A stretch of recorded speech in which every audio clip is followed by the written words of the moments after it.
ఇది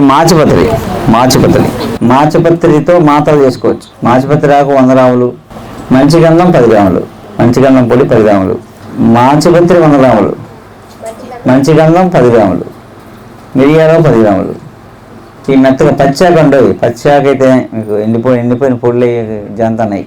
అవి పచ్చాకు మెత్తగా నూరి ఈ మిరియం పొడి, మంచి గంధం పొడి వేసి మెత్తగా నూరి మాతలు చేసి ఎండబెట్టేసుకుని దాచుకుంటే మీకు స్కిన్ మీద ఉండే, మొహం మీద ఉండే మచ్చలు పోతాయి అన్నమాట. సుముఖం అంటే అందమైన ముఖం కదా, అందుకు పెట్టేది ఇది. అంటే మాచిపత్రి ఆకు రాసుకున్నా, పూసుకున్నా, వాసన చూసినా, చెవులు పెట్టుకున్నా, తల్ల పెట్టుకున్నా మొహం అందంగా తయారవుతుంది. సుముఖం అందమైన ముఖం. తిలక అలకం అంటారు. తిలక అలకం అంటే తిలలు అంటే నువ్వులు, అలకం అంటే అలంకరించడం. అంటే నువ్వు గింజల లాంటి మచ్చలు వస్తాయి చాలామందికి, నువ్వులు లాంటి మచ్చలు వస్తాయి మొహం నిండా. తిలక అలకం అంటే తిలలు అలంకరించినట్టు ఉంటాయని అర్థం. నువ్వులు అలంకారం చేసినట్టుగా ఉంటాయని ఆ మచ్చలు అలా ఉంటాయన్నమాట.